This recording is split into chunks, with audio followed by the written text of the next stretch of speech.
This is Grindhouse Courthouse After Hours. We don't have to pretend this is a good movie anymore, Adam? No. So I'd like to talk about a few things. Like, what makes a good character? How do you how do you analyze good characters? How do you blah, blah, blah, blah, blah, blah. Just real quickly, let's just run through a couple of these and see if we can nail it down. So Gabriel Van Helsing, played by Hugh Jackman. What are his defining physical characteristics? Trench coat? Yep. Hat. Trench coat. Hat. Hair. Oh, yeah, hair. And the turtleneck that folds up to a mask. Yeah. Did we confirm that? Was that actually a turtleneck? It was not confirmed. It was not his turtleneck, but he did have a pretty cool turtleneck. He did have a turtleneck, and at one point where he's about to fight Mr. Hyde, he's got it pulled up over his head, just like all those anti-maskers that you see everywhere. If I just pull this over my face, that'll count as a mask, right? Yeah. And he pulls it up, and it's got the eye from the all-seeing eye from the Illuminati. Look at that. Mm-hmm. So much lore. Yeah, but I mean, does that mean anything? What are his defining character traits? Dead fucking silence. He doesn't care if people hate him because he's a murderer. Anyway. He does, though, because he's whining about it the whole movie. Yeah. He's like, oh, nobody likes me. I'm Van Helsing. But maybe that's one of them, where he's like, he still wants to be a good guy, even though it might be portrayed as bad acts. So people seeing it as him murdering someone, or like when Kate Beckinsale's but he's pissy brother about it. He's like, if people knew the real danger, they wouldn't be upset when I seemingly threw that armless man to his death from the top of Notre Dame. So he's a tortured soul by it, right? Like, he's got a responsibility. He's got a job to do. But been alive for 2,000 years. How is he tortured by it? Because he keeps telling us, I wish people didn't think I was a fucking murderer. Yes. How else are you supposed to get that out, Tom? Touche. I'm not a writer like Stephen Summers. I don't know Everybody anything. knows that in movies, it's best to tell, not show. No, I think we learned that it's best to sing and not tell. Yes. Definitely. I think your statement that this movie was just not the sum of its parts is like very apt. Like, it had all the components there to be a completely forgettable, but passable movie, but it somehow just sucked. It's like you buy all these like really fresh ingredients for your minestrone soup and you put it in there and everything, all the ingredients make sense, but then you taste it and it tastes like shit. And you're like, what happened? That's this movie. Yeah. It was too long. Again, I think Summers had a grand idea of what he wanted. Like, I really think he tried, though. Like, I think he thought through this. And he probably had backstories behind Van Helsing and Dracula, but he just didn't have the time to express that. So he was banking on a prequel. He was banking on another movie. But then also... Okay, but like he didn't have time? Why was the movie's runtime like 2.5 hours then? Because he was definitely cramming in a lot. You had to set up Frankenstein's monster. You had to set up Dracula. You had to set up the brides of Dracula. Then you have to set up the family, like the royal family. Then you have to set up the church. Then you have to set up Van Helsing. There are so many things you could cut out from this movie. So that's the question. Was he trying to set up the Dark Universe way back then? Because from my understanding, the Dark Universe was an idea until Marvel started doing their thing. Yeah. And then Universal's like, let's get going with, well, what do we have? We had The Mummy with Tom Cruise. We had Dracula. What the hell was the Dracula movie called again? Dracula Untold? Dracula Untold. Something like that. And, but yes. And then the Jekyll and Hyde. They did have a Jekyll and Hyde one, too, with Russell Crowe. That was in the Mummy one, I think, right? Right. That was the Mummy. But that is the point where this, if you look at it, like, this movie was the first draft, and he really needed another set of eyes to, like, streamline it and go, okay, if you're going to do this and you're going to go bigger and you're thinking of, like, 6 movies, let's get a team behind this. But I think it was just because it was one person spewing out all this stuff. He didn't know how to contain it. So that's why the runtime was really long. I think it was more he was thinking in terms of The Mummy. I don't think he was thinking in terms of what ultimately became the Dark Universe. Failed Dark Universe. I think he was thinking there would be a Jekyll and Hyde's like the Mummy series. There would be the continuation maybe of the Van Helsing series. There would have been So yes, in a way, but probably not in the same. From what I found, I think he had plans for a sequel with Van Helsing. So I think he wanted to make essentially kind of like a James Bond sort of thing where he is just fighting monsters every movie. It's just a different villain every time. And maybe he's got some cool gadgets and stuff. But then within like 3 days of the initial opening of this movie, they canceled everything because it didn't have a good response in the theaters. So, which is kind of But it sad. still made money though. That's the crazy thing. It's made its money back and then some, right? Didn't make enough money. Like, you need to basically double the budget in the box office Yeah. for it to be considered a success, especially back then, because streaming services didn't exist outside of LimeWire. Huzzah. Yeah, because making your money back is at best a waste of time, right? yeah. Okay, you broke even. Yeah. You just wasted a year of this company's Pretty much. time and capital that. Yeah. The one thing, looking into the backstory of this movie and watching a lot of like YouTube videos of people's reviews and then just like behind the scenes, I have to give it to Summers because, again, I'm going to say it again, he had a very ambitious approach towards this project and he was like trying to scope it out. But the thing that I want to acknowledge is he was like in a very super creative state. And this is where I don't think directors or writers get enough recognition with some of these movies. So he actually... I wonder why that is. Well, while filming this, while putting Van Helsing together, he basically put together a spin-off TV series as well that he was going to ship out to NBC. So he did the pilot, he wrote a couple episodes. So he was just in the zone with this idea of Van Helsing and what he wanted out of it. He should have put more time and effort into the movie and less into his TV series. Potentially, but He needed to clean up like characters a little bit better. Yeah. He went a little too crazy and forgot to like clean everything up. yeah. So again, that's why I said it feels like a first draft of what an epic could be. So if he had a full team on it, if he was able to tailor it back rather than just like flowing all these ideas out, it would have been clean. It could have set up for something much bigger. And yeah, I don't know what it would do for movies today. But I think if it was done today, like in the scenario that we've had with Marvel, If it was done with today, it MCU, would have followed the Marvel. I think framework, so. Which is, I mean, it's flawless. Like, Yeah. how many billions have they made? Okay, origin story. You better make sure this is a good origin story because your sequels depend on it. Mm-hmm. So Yes. if you have like a shit origin story like Black Widow, which they probably didn't want to do anyways, like, you think there's going to be a Black Widow 2? I'll bet you $1 million there's not going to be a Black Widow 2 because the origin story sucked. Yeah. So they have like, if Iron Man 1 isn't good, then it's not going to continue. Look at like the Hulk. They tried once and twice and they just couldn't get that one right. So they're like, fuck it. He's a good character, but there's no Hulk 2. we're not telling the right story with this character. So I think like And that's like, what look at the Fantastic Four, right? Like, we're never getting another Fantastic Four movie. Yeah, That's we are. like never. Fourth gonna time's happen. the charm. No, God, no. Yeah. Yeah, maybe the fourth time. You're right. It's in the title. I think if they were to do it today, we can do a roundtable of this. Like, how would you save this movie? But I think if they were to do it today, Universal would have to go, let's have Van Helsing as the main character. Let's just focus him as the center of this dark universe rather than doing a movie about a monster and then another monster and then how they're all tying together to fight whatever force. I think if you have that main protagonist, such as Van Helsing, then you have someone to relate to, you can focus on. So practical effects instead of CGI. Give this a hard R rating. So go the opposite of what Marvel does and making it lighthearted with the quips, the jokes, and family friendly. Make this X-rated. I want to see Van Helsing's dick. make this a hard R.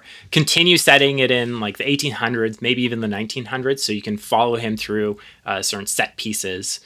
So it just builds. So each movie might be Van Helsing versus like one monster, or it's a team up scenario. But overall, Dracula's the overall arching nemesis or the enemy that once you get to like movie 6 or phase 3, that's what you're Are fighting. you describing Blade? Am I? Oh God, I didn't even think about Blade. That's the correct. The good version of this is Blade. Done. That's all I'm getting from your whole spiel right now. Kind of. Yeah. Yeah.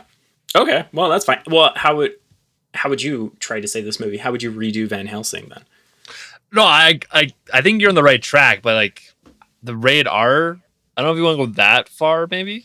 But like there was blood and there was not blood in Van Helsing, right? Yeah. There's a few scenes where there's a lot of blood, and then like when he cuts off Hyde's arm, there's like zero I think blood. part of that is CGI was not at the place that it needed Money? to be at the time.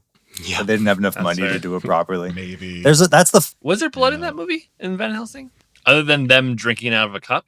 Was there any blood? There was There was, monster like- blood, right? Was Because there? like Green all of Yeah. Dracula's minions just explode. There's, that goo, Oh, that's and he's his like goo. digging through the Yeah. pod. But that's not You get Dracula's. like our stuff. That's just like kitty goop, Nickelodeon Yeah. goop. Van Helsing's a shit character. Like, have any of you ever read Dracula, No.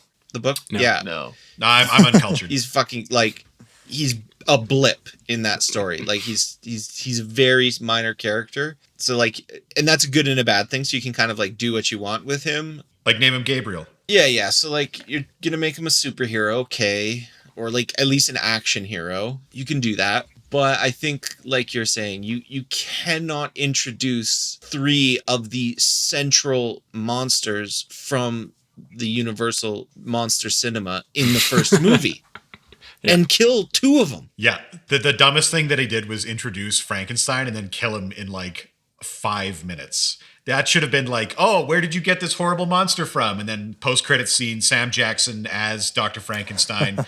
There's your setup for Iron Man 2, right? But Yeah. You build the individual character, you build the hero, and you build the villain. Yeah. Usually you do need to get rid of the villain at the end of the movie. Otherwise, moviegoers are going to be pretty pissed that they just watched 2 hours and the villain's still alive. the Bahubali effect. Yeah. You can only do that. You get to do that at the very, very end of your Universal arc. As much as we bitch about like superhero movies now, that's how it works. You introduce the character, origin story, main villain initially, hero goes through trial, tribulation, becomes the hero. Okay? Kills the villain, wins. Next movie. Maybe you have a couple okay, now maybe another hero might come in, but just briefly, it's still about the main guy, and you can start to integrate crossovers and these storylines. But the point is to have a strong core storyline. And if you try to do it all at once, I mean, this is what, DC has done traditionally, and they just fail miserably because they try to rush it. Like, well, we did one Wonder Woman movie, that's enough. She can now be in part of the Justice League. You're like, no, you can't. It's not good. Also, there's issues, and I think DC's issue is not the same as Marvel's. The Marvel characters work better together than DC characters ever could, because fucking Batman and Superman are not equipped. Like, they cannot exist in the same story because they don't fight the same people. Right. It doesn't make any fucking sense to have Superman and Batman fighting galactic cosmic time travelers with like death ray heat when Batman's like trying to shoot him with a gun. Yeah. I'm sorry, it doesn't work logically. And they have to continually power up character.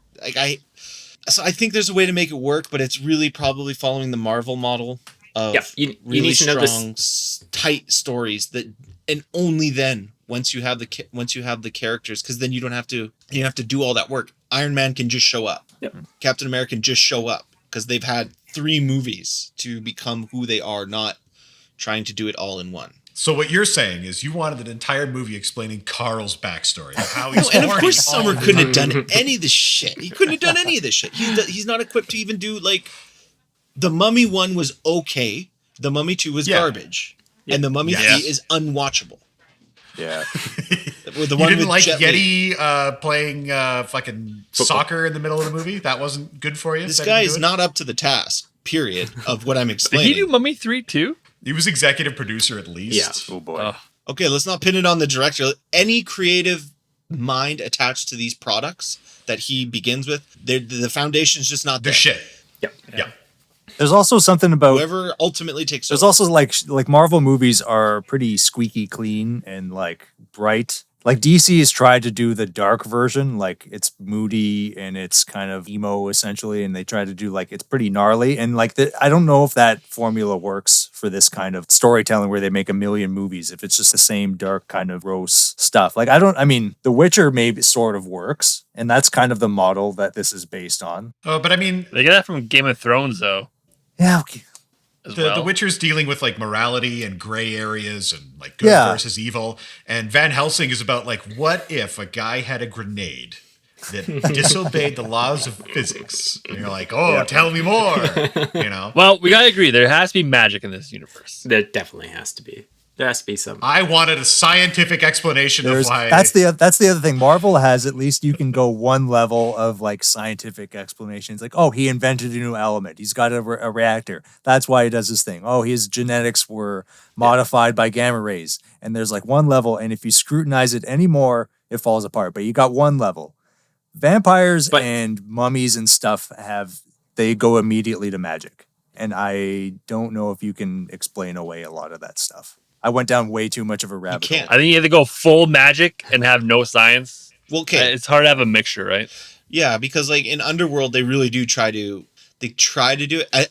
Here's the thing. I think this movie, as ridiculous as it sounds, is like it was written just purely with like a rejected Underworld plot basically in mind. They're like, yeah, but we don't care. We're just going to plop it into the 19th century and just kind of steampunk it, and that should be good enough. But it's so obviously a fucking like Underworld plot with like everything that's going on that they have to kind of old-timey things that are just like a machine gun crossbow and like a light grenade and these flips and things, and they're just like why not just embrace the fact that it's 19th century? Why not make it more, gritty, 19th century feel, make it more like that, embrace it, which is why I think what he did at the beginning was a total bait and switch. He's like, oh yeah, I'm going to do that. And then he's like, actually, I'm fucking not. Like, I'm not going to at all. Not one bit. Not one tiny bit will this feel like it's set in the 19th century. Yeah.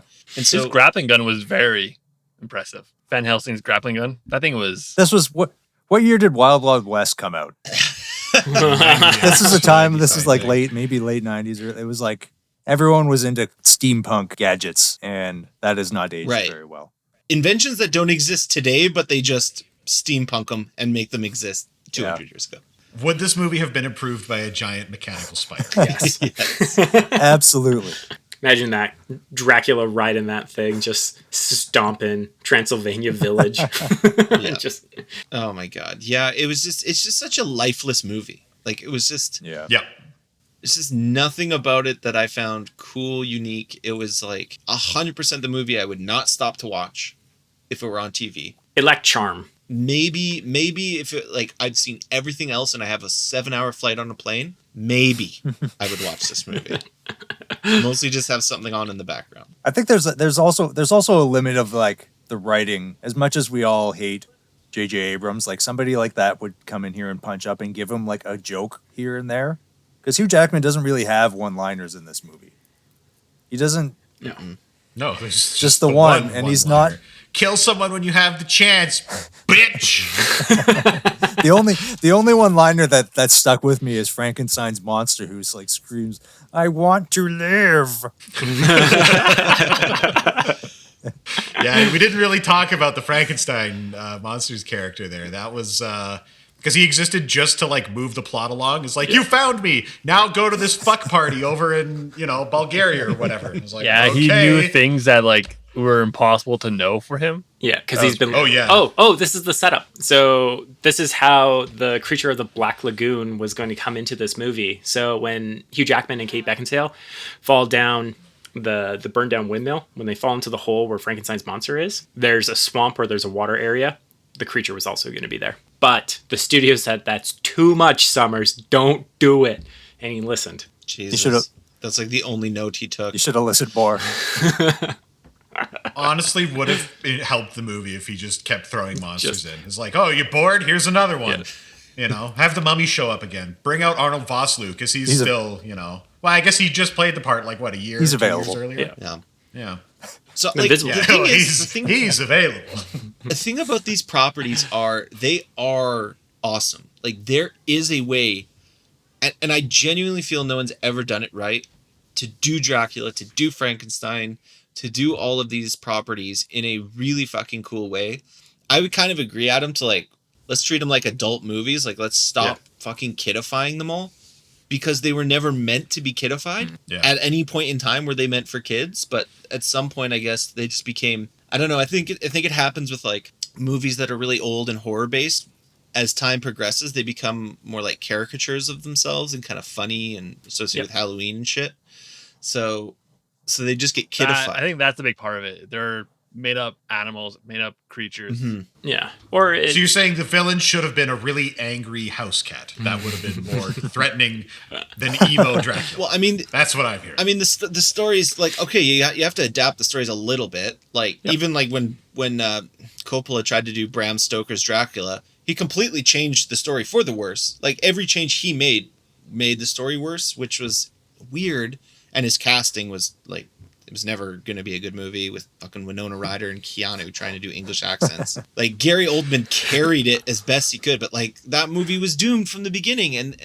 But at least they were trying to capture a bit of this kind of aspect of it. But ever since then, it's just been like, most of it was like Anne Rice for a while. Cause like vampires go through weird fucking phases. Like, it was like all Anne Rice. And then it was basically like Matrix, vampires. and then Twilight. And now what are we at? Well, we had Dracula. If they reboot Blade, that'll push something. And they're rebooting Blade. They are rebooting Blade. I don't know. So we're getting a Marvel version of it. It's Muhammad. Oh, what's his name? Mahershala Ali. You know who? Okay, he's probably good. He's probably a great actor. It doesn't fucking matter. Like, it really doesn't matter who they put in these roles in some cases, because like, it's just about how willing are they to make it. Who are they targeting it for? Are they trying to get $1 billion in the box office? Then they're not going to make it R. They're going to make it maybe PG-13. Yeah. Yeah. I mean, with a rare occasion, there's always like a Deadpool out there where they're like, fuck it, just make it R. And that's the thing where like Marvel could do something very different right now, which I think might be a good play, where let's make this a bit darker. Let's make this edgier. We've done all the family friendly movies. We're telling a different story with this character. I don't know. We'll see how Moon Knight does, because that one might be kind of a different take on Marvel. Is that Marvel or is that?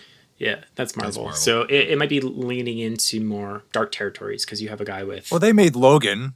Wait, I'm confused now. Okay, so the Jared Leto one, why are they letting him be in another movie? This is so bad. I can hate Jared Leto so much. That's Morbius. That's Sony. Yeah, but that's going to link into Blade, right? Possibly. You're going to see... They do it in the comics. You think Marvel's not going to do it? It depends. I don't know. I feel like Marvel and Sony have this like interesting relationship where Marvel knows the story that they might want to tell, or like 75% of the story that they want to tell. And Sony might be pushing for an influence, like, hey, we should do a villains movie. That's why we're building Venom. That's why we're building Morbius. We're going to do a couple more. Let's get them all in and meet these Marvel characters. But Marvel might be putting their foot down with some of the ideas. So spoilers, I guess, for Spider-Man. Marvel was saying, no, don't show the other Spider-Mans in the trailer. Do not advertise them. Let it be just part of the movie so everybody has that excitement and nothing's spoiled for them. But fucking haven't seen it yet, Adam.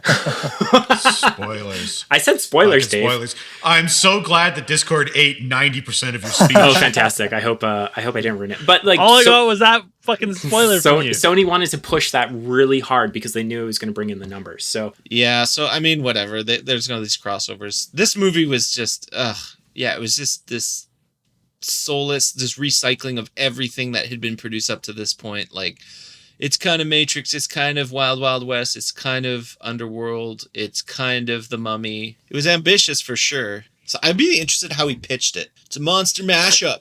You're gonna have them all. Yeah, they're all gonna show up. What would you take out to, like? I feel like there's too many monsters and stuff, right? In this first one, what would you take out? Would you just have Van Helsing and Dracula? Yeah. Keep it simple. And you know what? That would still be a fucking boring movie. That would be such a fucking boring movie. You don't need the werewolves. Like, you definitely don't.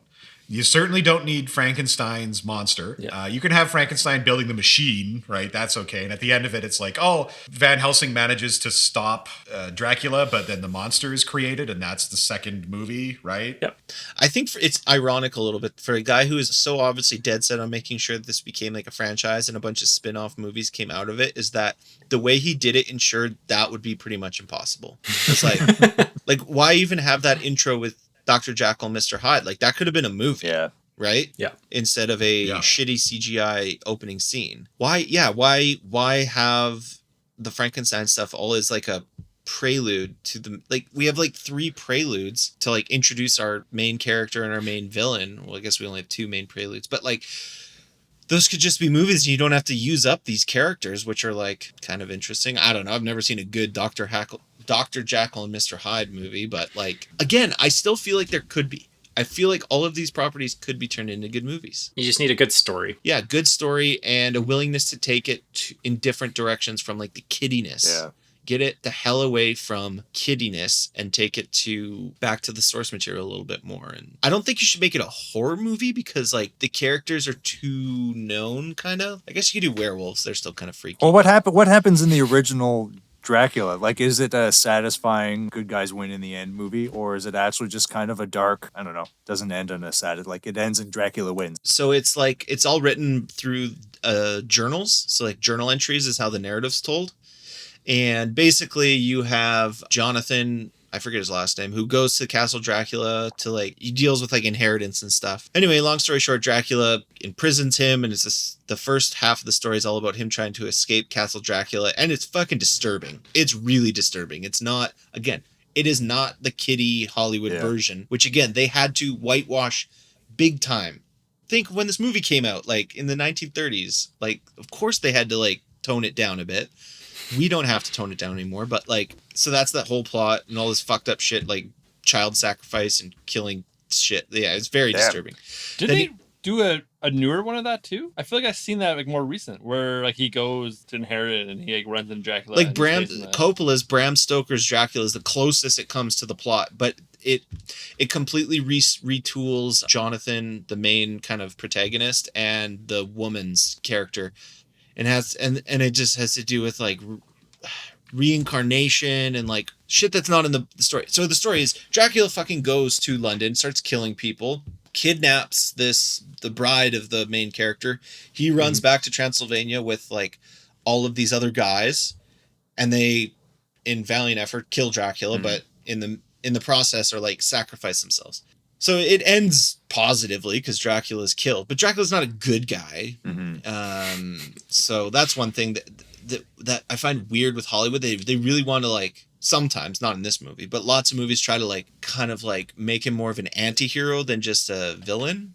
It's like tortured soul. You just don't understand. I'm Dracula. Yeah, they definitely. Yeah, they definitely had to do a lot with all the. Sorry, viewers, if you were one of these in high school, but a lot of the goth kids who were like, people just don't understand Dracula. I think, and it's like, yeah, the Dark Prince. That's what I call him.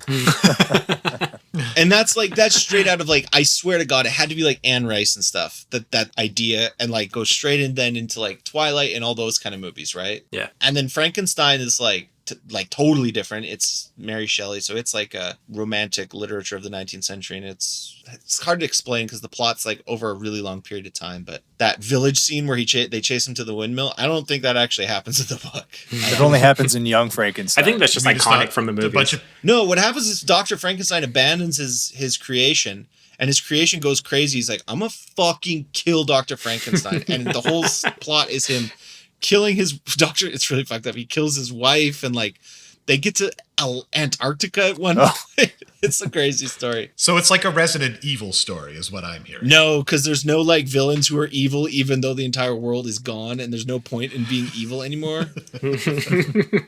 God, okay, this movie is better than all the Resident Evils. I will at least say that. Wow. I mean, I'm not disagreeing, but Tom loves the Resident Evil movies, don't you? How, Tom? It doesn't make any sense. Why are they still bad? The world is gone. Or is this like a look? What's important is they continue the research of making bioweapons for sale to the highest bidder. Who cares if all the bidders are dead? Apparently. I'll never understand Resident Evil. I never will. Never understand it. I think you've. It feels like a Stockholm syndrome situation. Like they keep making these Resident Evil movies, and we keep watching. Oh, for me, it's sunk cost fallacy, because I've seen like the animated ones. I've played all the games. I've played the shitty ones that nobody's played. The one on the Game Boy. I've done it all. And all I could really say is I've had more fun with that than I did with the entirety of Van Helsing. So agree to disagree. All right. Yeah. Fuck this movie. Fuck it. I think we're spent. I think so too. Well, that concludes the After Hours segment of Van Helsing, 2004, starring Hugh Jackman and Kate Beckinsale and Richard Roxburgh and a bunch of other people. Thanks. Sorry. See you later.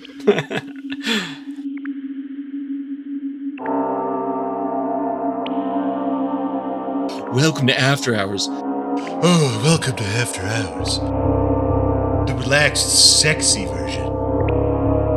Welcome back to After Hours. After Hours. My pants are off. Ooh. I hope you're adult because we get real adult themed in After Hours. So by the way, Adam, you are cutting out. Adam, I can't hear you. You keep cutting in and out. Didn't catch a fucking word of that. Yeah, it's your Discord. If you weren't using a Mac, I think it'd probably be okay.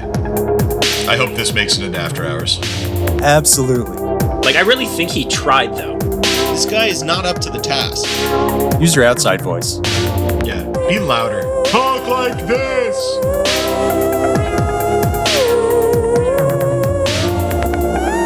I want to live. I wish people didn't think I was a fucking murderer. People just don't understand Dracula, I think. It's like, yeah. It's like, tortured soul, you just don't understand, I'm Dracula. I just felt like I wasn't done with the story of the Scorpion King. Like I really needed to come back. No. No, God, no. No. I'm sorry, it doesn't work logically. Van Helsing's a shit character. How he's horny all of the time. Matrix, vampires. Punching and kicking and fighting each other. Are you describing Blade? Fucking disturbing. Ooh. Oh. Wow. What? And with that, the court is adjourned. Come back next time for a new trial with new litigants in the never-ending parade of schlock that is Grindhouse Courthouse. Motherfuckers. Sorry?